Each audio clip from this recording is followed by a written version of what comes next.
The Telltale Heart, written by Edgar Allan Poe, narrated by Padget. True. Nervous, very, very dreadfully nervous, I had been and am. But why will you say that I am mad? The disease had sharpened my senses, not destroyed, not dulled them. Above all was sense of hearing acute. I heard all things in the heaven and in the earth. I heard many things in hell. How then am I mad? Hearken and observe how healthily, how calmly I can tell you the whole story. It is impossible to say how first the idea entered my brain, but once conceived it haunted me day and night. Object there was none. Passion there was none. I loved the old man. He had never wronged me. He had never given me insult. For his gold I had no desire. I think it was his eye. Yes, it was this. One of his eyes resembled that of a vulture, a pale blue eye with a film over it. Whenever it fell upon me, my blood ran cold, and so, by degrees, very gradually, I made up my mind to take the life of the old man, and thus rid myself of the eye forever. Now this is the point. You fancy me mad. Madmen know nothing. But you should have seen me. You should have seen how wisely I proceeded, with what caution, with what foresight, with what dissimulation I went to work. I was never kinder to the old man than during the whole week before I killed him. And every night about midnight, I turned the latch of his door and opened it, oh, so gently.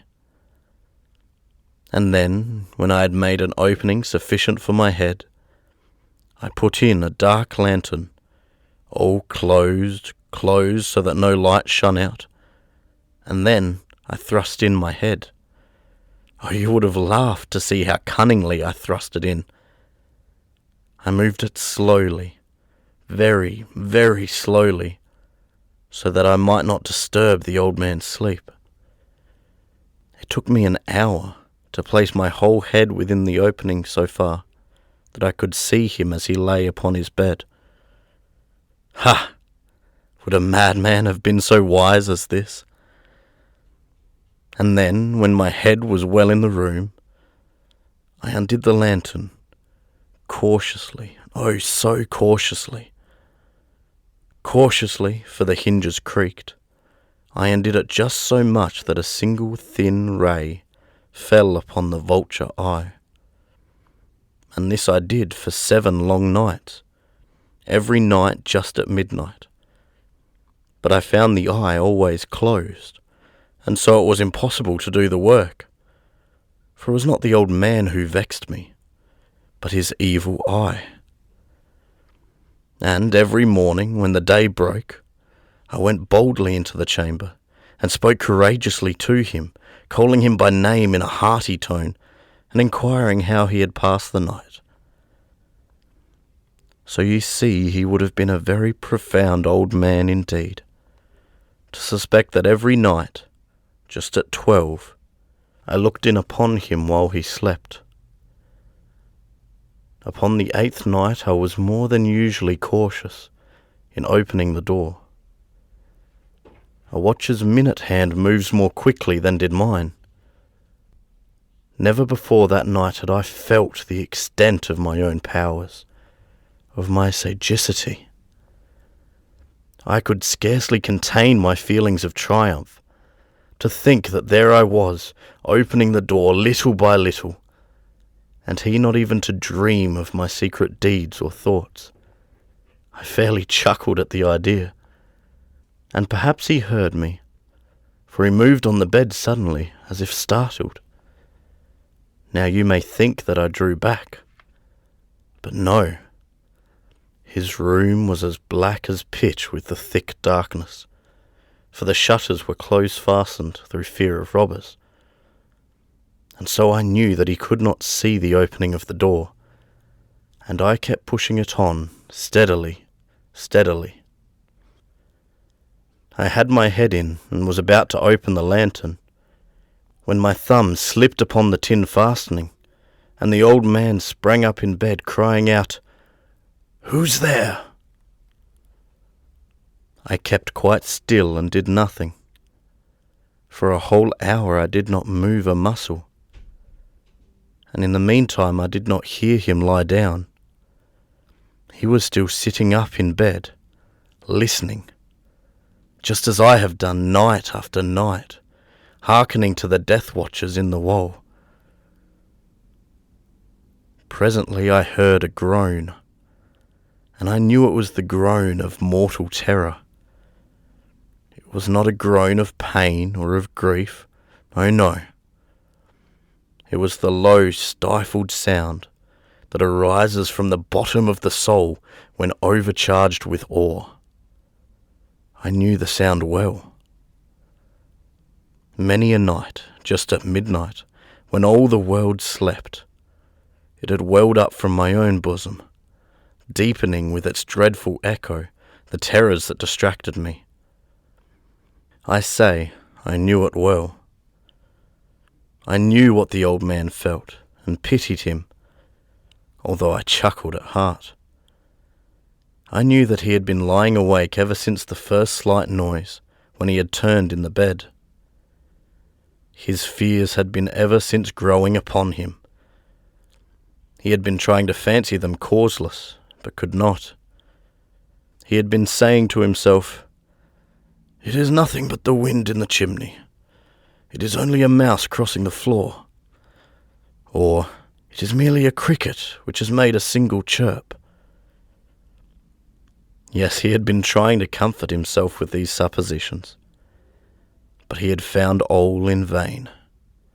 All in vain, because death, in approaching him, had stalked with its black shadow before him and enveloped the victim. And it was the mournful influence of the unperceived shadow that caused him to feel, although he neither saw nor heard, to feel the presence of my head within the room.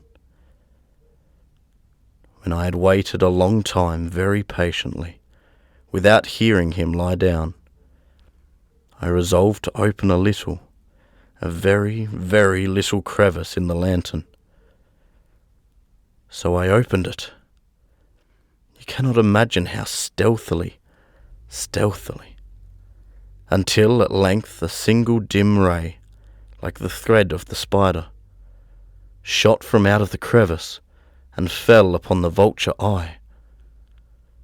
It was open, wide, wide open, and I grew furious as I gazed upon it. I saw it with perfect distinctness, all in dull blue with a hideous veil over it that chilled the very marrow in my bones. But I could see nothing else of the old man's face or person, for I had directed the ray, as if by instinct, precisely upon the damned spot. And now have I not told you that what you mistake for madness is but over-acuteness of the senses? Now, I say, there came to my ears a low, dull, quick sound, such as a watch makes when enveloped in cotton. I knew that sound well, too. It was the beating of the old man's heart. It increased my fury as the beating of a drum stimulates a soldier into courage. But even yet I refrained and kept still. I scarcely breathed. I held the lantern motionless. I tried how steadily I could maintain the ray upon the eye. Meantime, the hellish tattoo of the heart increased. It grew quicker and quicker, and louder every instant. The old man's terror must have been extreme.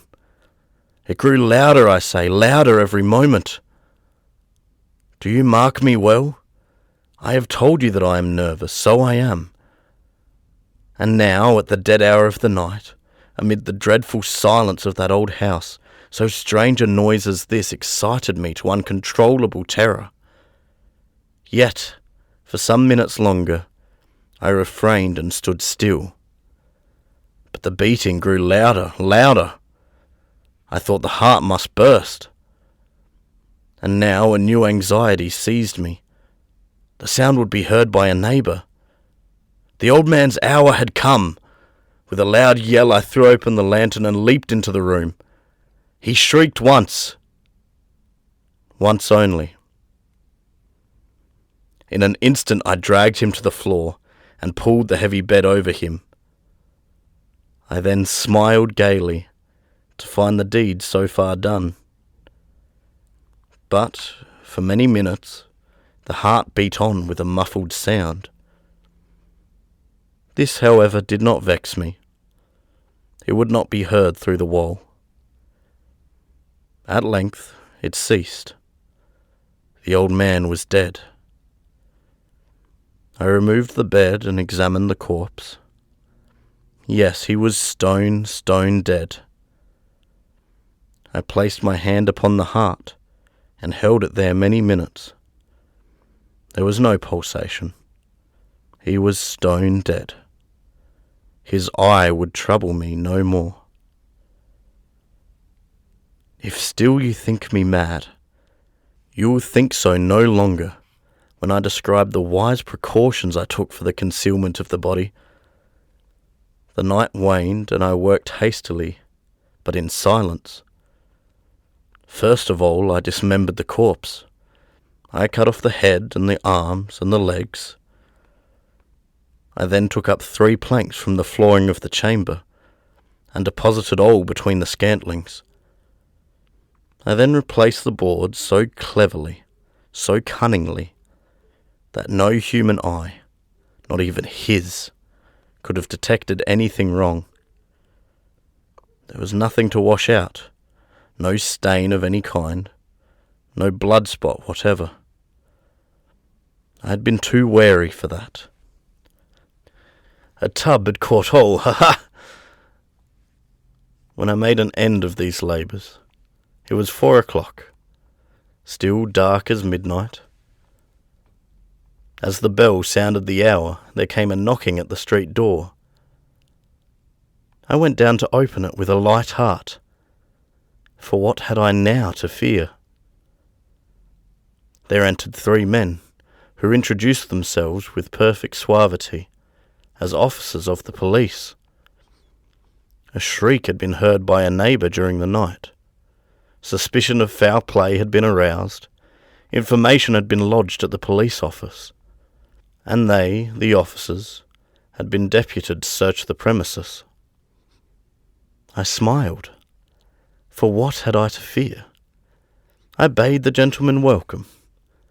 The shriek, I said, was my own in a dream. The old man, I mentioned, was absent in the country. I took my visitors all over the house.